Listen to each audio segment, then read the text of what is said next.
Mommy will be home soon, baby. I promise. I never thought I'd be saying those words to my 8-year-old daughter through a phone call from a police station. The fluorescent lights buzzed overhead. My hands were shaking so badly I could barely hold the phone. Maya's voice cracked on the other end. When, Mommy? Mrs. Chen says I can stay with her, but I want you. I know, sweetie. I'm trying. I'll be there as soon as I can. The police officer gestured for me to end the call. I hung up and stared at the cold metal table in front of me. 6 hours ago, I was at my desk at Morrison Financial doing my job. Now I was being charged with embezzlement. Money I never took. Money I never even touched. But the evidence said otherwise. Bank statements with my signature. Transfer records from my computer. All perfectly arranged by the one person who wanted to destroy me. Jessica Park, the company auditor. My rival. The woman who smiled at me every morning while planning my destruction. If you've ever wondered what it feels like when your entire world collapses in a single day, keep reading. Because what happened next changed everything. 3 weeks earlier, everything was normal. I worked as an accounting assistant at Morrison Financial. The job wasn't glamorous, but it paid the bills. Barely. Maya and I lived in a small apartment across town. Just the two of us since her father left when she was 2. Jessica Park joined the company 6 months ago as the new auditor. She was smart, ambitious, and beautiful. Everyone loved her. Except me. I saw how she looked at my supervisor, David Morrison. The way she laughed at his jokes. The way she touched his arm during meetings. David and I had been seeing each other quietly for almost a year.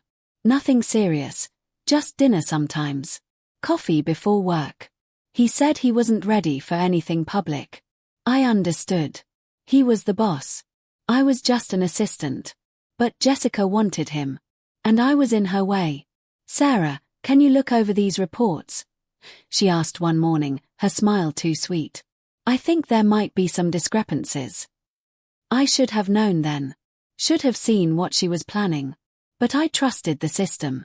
I trusted that truth mattered. I was wrong. The discrepancies started small. $100 here. $200 there. Jessica would point them out during team meetings, always looking concerned. Always professional. Sarah, did you process this transfer? She'd ask, her voice dripping with fake worry. Yes, but the authorization came from.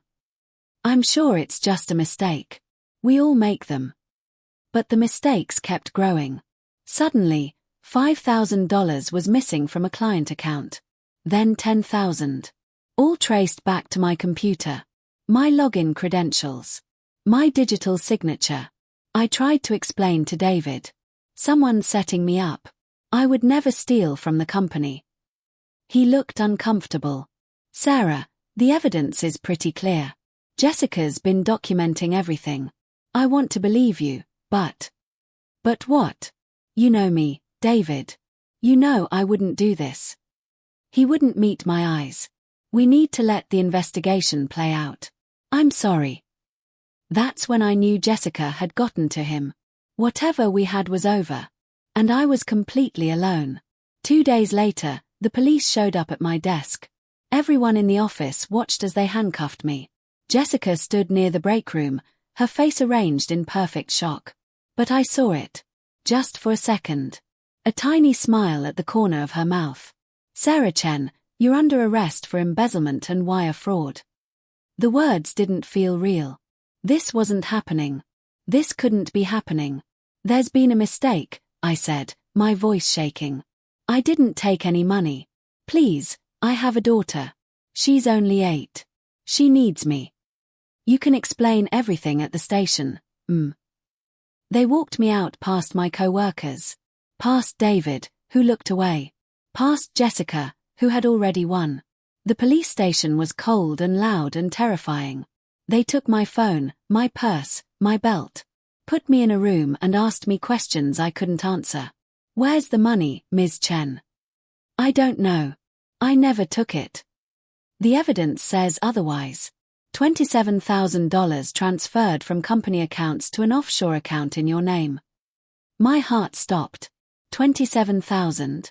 An offshore account. I don't have an offshore account. I've never even left the country. But they didn't believe me. Mrs. Chen from our apartment building picked Maya up from school.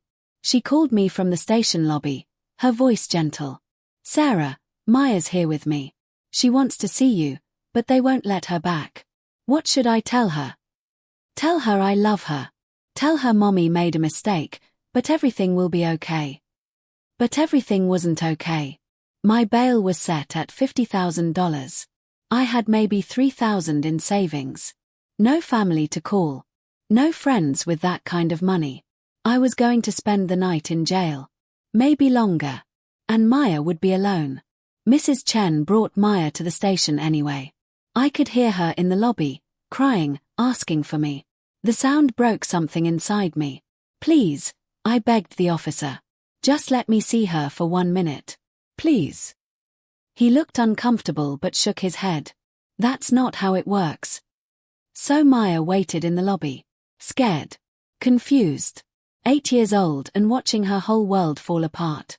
That's where she met him. His name was Min-Jun Park. Though Maya wouldn't learn that until later. She was sitting in the lobby, crying into Mrs. Chen's shoulder, when he walked in. 3 men in dark suits surrounded him. He was tall, maybe mid-30s, with sharp features and eyes that missed nothing. He walked like he owned the building. Maybe he did. Maya looked up when she heard his shoes on the tile floor. Expensive shoes. The kind her mom could never afford. Hello, she said quietly. The man stopped. His bodyguards tensed, but he held up one hand. He looked at Maya with an expression she couldn't read. Hello, he replied. His voice was deep, accented. Why are you crying? Mrs. Chen tried to pull Maya back, but Maya had always been brave. Too brave sometimes. They arrested my mommy, she said, fresh tears spilling down her cheeks. She didn't do anything wrong, but they won't let me see her. The man crouched down slowly, carefully, until he was at her eye level. Your mother is here. In this station. Maya nodded. They said she took money, but she didn't. My mommy would never steal. She works so hard. We don't have a lot, but she always says stealing is wrong. Something shifted in the man's expression. What's your name? He asked. Maya Chen. I'm 8 years old. Maya Chen, he repeated slowly. That's a beautiful name. Are you here to help someone too? Maya asked, wiping her nose with her sleeve. The man smiled slightly. Something like that. Tell me about your mother. And Maya did. Because she was 8 and scared, and this stranger was the first person who seemed to actually listen. She told him about their small apartment. About how her mom worked late every night. About how they couldn't afford the field trip to the science museum. But her mom was saving up anyway. She's the best mommy in the whole world, Maya finished. And now she's in there and I'm out here and I don't know what to do. The man was quiet for a long moment. Then he stood and pulled out his phone. Sir, one of his guards said quietly. We have the meeting. Cancel it. He made a call. Spoke in rapid Korean. Maya didn't understand the words, but she understood the tone. Authority. Power. The kind of voice that made things happen. When he hung up, he looked at Mrs. Chen. What is the mother charged with? Mrs. Chen explained everything she knew. The embezzlement charges. The bail amount. How Sarah had no way to pay it. The man listened without interrupting. When she finished, he made another call. I need you to post bail for someone. Sarah Chen. 50,000. Yes, now. Maya's eyes went wide. You're helping my mommy. I am. But why? You don't even know us. He looked at her for a long moment. Because you asked me to. And because I believe you when you say she's innocent. 30 minutes later, I was released. I walked into the lobby confused, shaking, not understanding what had happened. The desk sergeant had just told me my bail was posted. By who? I didn't know anyone with that kind of money. Then I saw Maya running toward me. Mommy. I dropped to my knees and caught her, holding her so tight. Baby, how are you here? What's going on? He helped us, Mommy. The nice man helped us. I looked up and saw him, standing near the door with his guards, watching us. Our eyes met across the lobby, and I felt something I couldn't name. Gratitude. Confusion. Fear. He nodded once and turned to leave. Wait. I called out, standing up. Please, wait. I don't understand. Who are you? Why would you help us? He paused at the door and looked back. My name is Min-Jun Park. And your daughter asked very nicely. Then he was gone. Mrs. Chen drove us home. Maya talked the entire way, telling me about the nice man in the expensive suit who spoke on the phone and made everything okay. He was like a superhero, Mommy. He just made one call and they let you out. I stared out the window, my mind racing. $50,000. A stranger just posted $50,000 for me. Why? What did he want? Nothing in life was free. I knew that better than anyone. When we got home, I tucked Maya into bed even though it was only 7 p.m. She'd been through enough for one day. She fell asleep almost immediately, exhausted from crying. I sat in our tiny living room and Googled Min-Jun Park. The results made my blood run cold. Owner of Park Holdings. Suspected ties to organized crime. Known associate of several powerful figures in both legitimate business and illegal operations. Photos of him at charity galas, standing next to politicians and CEOs. Other photos showing him leaving courthouses, always surrounded by expensive lawyers. This man was dangerous, connected, powerful. And now I owed him $50,000. My phone rang. Unknown number. Hello. Ms. Chen. This is Mr. Park's assistant. He'd like to meet with you tomorrow. 10 a.m. at Riverside Cafe. Don't bring your daughter. I arrived 15 minutes early, my hands shaking. Riverside Cafe was the kind of place I'd only seen in magazines. White tablecloths. Fresh flowers. Prices that cost more than my weekly groceries. Min-Jun Park was already there, sitting at a corner table. 2 of his guards stood nearby, watching everyone who entered. He stood when he saw me. Polite. Controlled. Ms. Chen. Thank you for coming. Please, sit. I sat stiffly, my purse clutched in my lap. Mr. Park, I don't understand why you helped me. And I need to know what you want in return. He poured tea from an expensive-looking pot. I want nothing in return. That's not possible. Nobody posts $50,000 for a stranger without wanting something. Your daughter believes you're innocent, he said calmly. I find children are excellent judges of character. They haven't learned to lie yet. I am innocent. But the evidence? Evidence can be manufactured. Tell me what happened. So I did. I told him everything. About Jessica. About the fake transfers. About how perfectly she'd set me up. He listened without interrupting, his face unreadable. When I finished, he was quiet for a moment. This woman, Jessica Park. Any relation? I don't think so. Park is a common name. His jaw tightened slightly. Yes, it is. I'm going to help you, Min-Jun said. But you need to understand something first. What? The kind of help I provide comes with consequences. Not for you. For the people who hurt you. Are you prepared for that? I didn't understand what he meant, but I nodded anyway. I just want to clear my name. I want to keep my daughter safe. Then that's what will happen. He pulled out a business card. This is my lawyer. He's the best in the city. He'll take your case. I can't afford.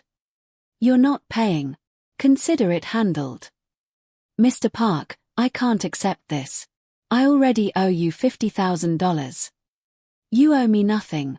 The bail money came from an anonymous donor. Officially, I've never met you. I stared at him. Why are you doing this? For the first time, his expression softened. Because 8-year-old Maya asked me to. And because I know what it's like to be helpless while someone you love suffers. Before I could ask what he meant, his phone buzzed. He glanced at it, and his face went cold. I have to go. My lawyer will contact you this afternoon. Don't worry about work. You're on paid leave effective immediately. How did you? But he was already standing, already leaving. His guards followed like shadows.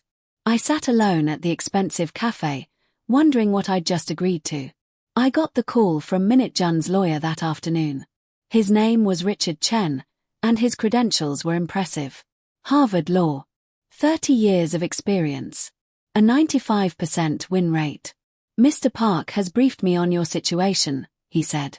I've already filed motions to dismiss based on insufficient evidence. We'll also be launching a counter-investigation into Jessica Park. How fast can this happen? I've expedited everything. We should have preliminary findings within a week. A week. In a week, I might be free. In a week, Maya and I might get our lives back. But Jessica wasn't done with me yet. That evening, she showed up at my apartment. I opened the door, and there she was. Smiling that perfect, poisonous smile. Sarah, I heard you made bail. I'm so relieved. Get away from me. I just came to talk. To see if there's any way we can resolve this. Woman to woman. You framed me. You stole money and made it look like I did it. Her smile widened. Can you prove that? Because all the evidence says you're a thief. And now you've got some mystery benefactor posting your bail. That looks even worse, Sarah. Like you've got a partner. My stomach dropped. She was right. The bail could make me look guilty. What do you want, Jessica? I want you to disappear. Quit your job. Leave town. And I'll make this all go away. You have 3 seconds to get off my property, a voice said from behind Jessica. We both turned. Min-Jun stood in the hallway, flanked by 2 of his guards. How did he get here? How did he know? Jessica's face went pale. Who are you? Someone you don't want to anger. Leave. Now. This is a private conversation. One of the guards stepped forward. Jessica stumbled backward, suddenly scared. I said leave. She practically ran to the elevator. Min-Jun waited until the doors closed before turning to me. Are you all right? How did you know she was here? I have someone watching your building. For your protection. You're having me watched. I'm having you protected. There's a difference. This woman is dangerous, Ms. Chen. She's not going to stop just because you have a lawyer. I wanted to be angry about the surveillance, but I was too relieved. Too grateful. Thank you, I whispered. Maya appeared in the doorway, rubbing her eyes. Mr. Park. What are you doing here? His expression softened immediately. Making sure you and your mother are safe, Maya. She ran over and hugged his leg. He looked surprised, then carefully patted her head. Will you stay for dinner? Maya asked. Mommy's making spaghetti. It's not fancy, but it's good. He looked at me. I shrugged. You're welcome to stay. It's the least I can offer. Min-Jun Park sitting in my tiny apartment eating budget spaghetti was the strangest sight I'd ever seen. His suit probably cost more than my monthly rent. But he ate without complaint, listening to Maya chatter about her day at school. And then Tommy said his dad has a big boat, but I said that's not as cool as having a superhero friend, Maya said proudly. Min-Jun raised an eyebrow. A superhero friend. You saved Mommy. He looked uncomfortable with the title, but didn't correct her. After dinner, I put Maya to bed. When I came back to the living room, Min-Jun was looking at the photos on my bookshelf.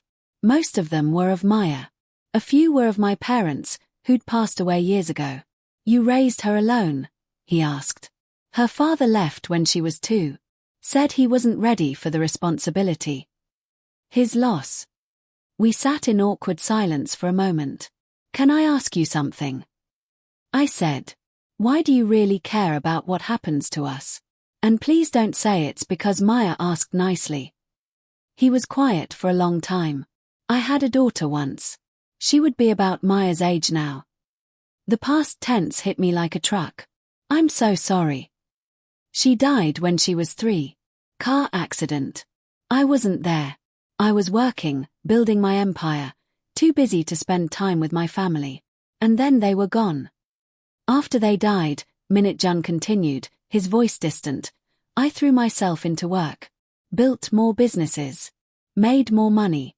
Gained more power. But none of it meant anything. I was just filling the emptiness. I can't imagine that pain. When I saw Maya in that police station, crying for her mother, I saw my daughter. And I thought, not again. I can't watch another child suffer when I have the power to stop it. I reached across and touched his hand. Thank you for seeing us. For helping us. He looked at my hand on his, then slowly turned his palm up to hold mine. Your daughter reminds me that there's still good in the world. You both do.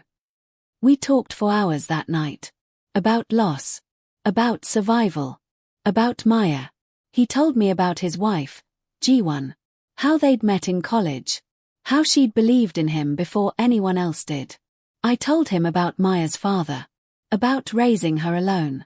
About the constant struggle to make ends meet. You're stronger than you know, he said when he finally stood to leave. Most people would have broken by now. I can't break. Maya needs me. She's lucky to have you. He paused at the door. I'm going to fix this, Sarah. Jessica Park will pay for what she's done. The way he said it sent a chill through me. Not fear. Something else. Safety. For the first time in years, I felt protected. Richard Chen called 3 days later with news. We found something.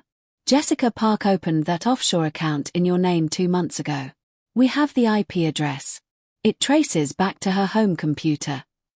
My heart raced. That proves I didn't do it. It's a start.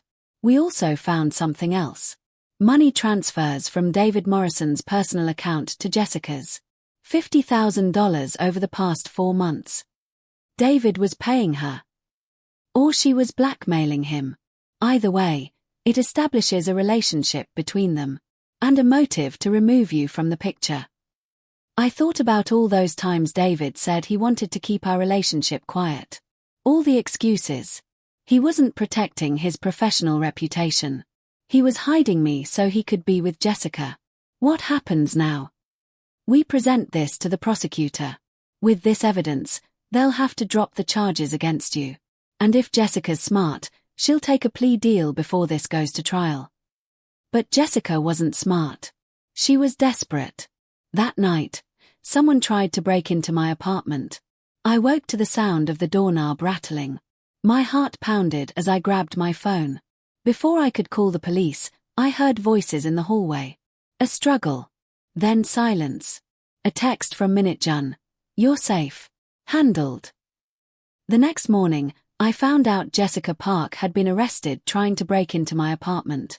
The guards Min-Jun had stationed outside had stopped her. The prosecutor dropped all charges against me the following week. A press conference was held. David Morrison and Jessica Park were both arrested. The evidence was overwhelming. I stood outside the courthouse with Richard Chen, watching reporters swarm. It's over, he said. You're free. But I didn't feel free. I felt exhausted. Grateful. Overwhelmed. Min-Jun was waiting by his car. Maya spotted him first and ran over, her backpack bouncing. Mr. Park. Did you hear? Mommy's not in trouble anymore. I heard. I'm very happy for you both. She hugged him, and this time he didn't hesitate. He hugged her back, closing his eyes like the gesture meant everything. I walked over slowly. I don't know how to thank you. You don't have to. Yes, I do. You saved my life. My daughter's life. I owe you everything. You owe me nothing. But if you want to thank me. He paused. Have dinner with me. Both of you. Somewhere Maya would enjoy. Maya's face lit up. Can we, Mommy? Please. How could I say no to either of them? Okay. Yes. We'd like that. His smile was small but genuine. I know the perfect place. Min-Jun took us to a Korean barbecue restaurant he owned.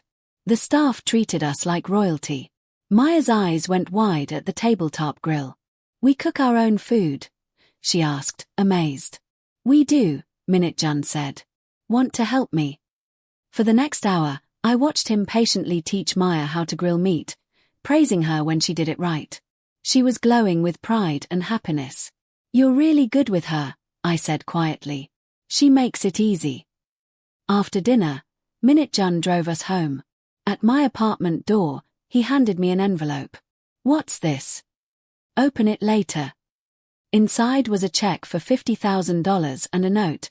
This is yours. The bail money was always meant to be a gift. Use it to build a better life for you and Maya. You deserve it. MJ. I called him immediately. I can't accept this. Yes, you can. Min-Jun, this is too much. It's not enough. Sarah, you've been surviving on scraps while working yourself to exhaustion. Let me help you build something better. Why? Why do you care so much? Because you and Maya give me something I thought I'd lost. Hope. Purpose. A reason to use my power for something good instead of just acquiring more of it.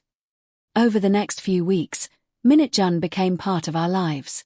He'd show up for dinner twice a week. Took Maya to the park on Saturdays. Helped her with her math homework. Uncle Jun is so smart, Maya told me one night. He explained fractions using pizza and I finally get it. Uncle Jun? I asked, my heart doing something strange. He said I could call him that. Is that okay? Yeah, baby. That's okay. I found a new job at a smaller firm. Better pay, better hours. Min-Jun had made a call, put in a recommendation. I wanted to be angry about the interference, but I was too grateful. You didn't have to do that, I told him. I wanted you somewhere safe. Somewhere they'd treat you with respect. He was always doing things like that. Small gestures that made our lives easier. A new bike for Maya. Groceries delivered when he knew I'd been working late. Tickets to shows Maya wanted to see. You're spoiling us, I said one evening. I'm taking care of you. There's a difference. My family started asking questions. My sister Lily met Min-Jun when she visited from Seattle. Sarah, do you know who this man is? She asked after he left. I Googled him. He's connected to some serious people. I know. And you're okay with that? He's been nothing but good to us. She looked worried. Just be careful. Men like that don't do anything without a reason. But I was starting to think his reason was us. And that didn't scare me anymore. It felt right. 3 months after the charges were dropped, Maya asked me a question that changed everything. Mommy, is Uncle Jun going to be my daddy? I nearly choked on my coffee. What? Baby, why would you ask that? Because he takes care of us like daddies do. And he looks at you the way Prince Eric looks at Ariel. Maya. I wouldn't mind if he was. I really like him. And I think he likes us too. That night, I couldn't stop thinking about it. Did Min-Jun have feelings for me? Did I have feelings for him? The answer came faster than I expected. Yes, I did. I'd fallen for the way he listened to Maya's stories with complete attention. The way he remembered how I took my tea. The way he'd quietly fixed our leaking faucet one Saturday without being asked. I'd fallen for his smile when Maya made him laugh. For the gentleness in his eyes when he looked at her. For the way he made me feel safe and valued and seen. But what did he feel? As if summoning him with my thoughts, my phone buzzed. Min-Jun, can we talk? Just the two of us. My heart raced as I typed back. Yes. When? Tomorrow. I'll pick you up at 7. We need to discuss something important. I barely slept that night. Min-Jun picked me up in his personal car, not the one with the driver. He drove us to a quiet overlook outside the city. The lights stretched below us like stars. I need to be honest with you, he said, his hands gripping the steering wheel. About my feelings. My heart pounded. Okay. When I met Maya at that police station, I saw it as my chance to finally do something good. To save someone the way I couldn't save my own family. That's all it was supposed to be. And now. He turned to face me. Now I can't imagine my life without you both in it. I wake up thinking about Maya's laugh. About your smile. I find excuses to see you. To be near you. Min-Jun. I know this is complicated. I know my world is dangerous. But I'm asking you to consider letting me into your life. Really into your life. Not as a benefactor or protector. As something more. I reached for his hand. Maya asked me today if you were going to be her daddy. His eyes widened. What did you tell her? I told her I didn't know. But the truth is, I've been hoping you might want to be. He pulled me close, his forehead resting against mine. I want to be everything you need. Both of you. If you'll let me. I'm scared, I whispered. Your world. Will never touch you. I promise. I'll keep you safe. Always. Then he kissed me. Gentle at first, then deeper. Like he was claiming something he'd been holding back from claiming. When we pulled apart, I was crying. Is that a yes? He asked. Yes. It's a yes. Telling Maya was the easiest part. She literally jumped up and down when Min-Jun asked if it would be okay if he dated her mommy. Does this mean you'll be here all the time? She asked. If your mother wants me here, yes. We want you here. Maya declared, hugging both of us. Over the next few months, Min-Jun became woven into our daily lives. He'd have breakfast with us before work. Read to Maya at bedtime. Fall asleep on our couch during movie nights. I never thought I'd have this again, he told me one night. A family. People to come home to. We're yours, I said. For as long as you want us. Forever, then.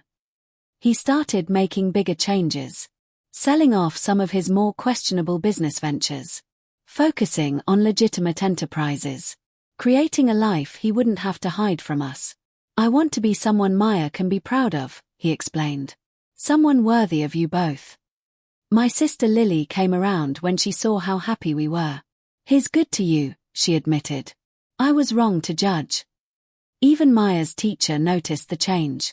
She's blossomed this year. So much more confident. That was all Min-Jun. He built her up, believed in her, showed her what a good man looked like. 1 year after we met, Min-Jun took us back to Riverside Cafe where we'd had our first real conversation. Why are we getting so dressed up? Maya asked, twirling in the new dress Min-Jun had bought her. Because tonight is special, he said mysteriously. At dinner, he was nervous. I'd never seen him nervous before. His hands shook slightly as he poured water. After dessert, he stood up. Then he knelt down. My heart stopped. Sarah Chen, this year with you and Maya has been the greatest gift of my life. You took a broken man and showed him how to live again. How to love again. He pulled out a ring. Simple. Elegant. Perfect. I want to be your husband. Maya's father. I want to build a life with you both. Will you marry me? Maya was bouncing in her seat, barely containing her excitement. I was crying too hard to speak. So I just nodded. Is that a yes? He asked, smiling. Yes. Yes, of course yes. He slid the ring on my finger, then stood and kissed me. Maya ran over and we hugged her together, the three of us holding each other like we'd never let go. Are you going to be my real daddy now? Maya asked Min-Jun. If you'll have me. I will. Can I call you daddy? I watched his eyes fill with tears. I would love that more than anything. The wedding was small. Just close family and friends. Maya was the flower girl, wearing a dress she'd helped pick out. She took her job very seriously, carefully dropping petals along the aisle. Min-Jun waited at the altar, and when he saw me, he cried. This powerful man who commanded rooms with a glance, crying at the sight of me in a wedding dress. You're beautiful, he whispered when I reached him.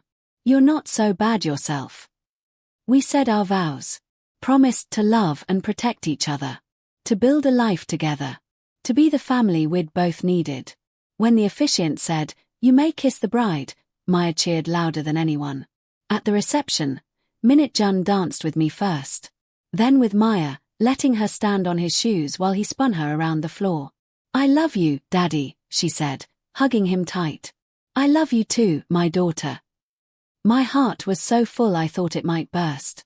That night, after Maya fell asleep in her new room in our new house, a beautiful place Min-Jun had bought for us, he and I stood on the balcony looking at the stars. No regrets? He asked. Not one. You. Only that I didn't meet you sooner. I leaned into him, his arms wrapping around me. We have forever now. Forever, he agreed. 2 years later, I stood in the lobby of that same police station. But this time, everything was different. I was there with Min-Jun and Maya for a charity event. Min-Jun's foundation was donating funds to help families post bail for non-violent offenses, giving other people the second chance he'd given me. This is where we met, Maya said, pointing to the bench where she'd sat that terrible day. It is, Min-Jun agreed. The best day of my life, even though I didn't know it yet. A woman approached us, her young daughter clutching her hand. She'd just been released on the bail Min-Jun's foundation had posted. Thank you, she said, crying. I don't know how I'll ever repay you. Min-Jun crouched down to the little girl's level. You don't have to repay anything. Just take care of your mother, okay?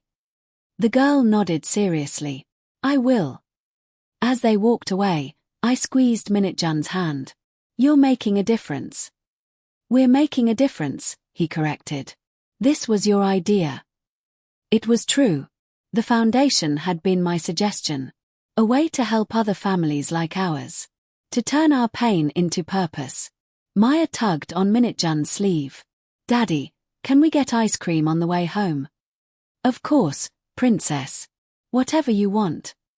As we walked to the car, I thought about that terrible day when my world fell apart. When I was arrested, scared, alone. When Maya met a stranger and begged him to help. That stranger became my husband. Maya's father. Our family. If you've ever wondered what happens when one moment of courage changes everything, this is it. A little girl's plea. A powerful man's compassion. A mother's hope. And the family we built from it all. Morals. Envy and competition destroy lives. Times miracles happen when compassion meets desperation. Times family is chosen through love and commitment, not just biology. Times redemption is possible for everyone willing to change. Times children's wisdom should not be underestimated. Times dark moments can be doorways to beautiful new beginnings. Times one person's kindness can create ripples that change many lives. Times justice exists even when it seems impossible. Times love heals even the deepest wounds.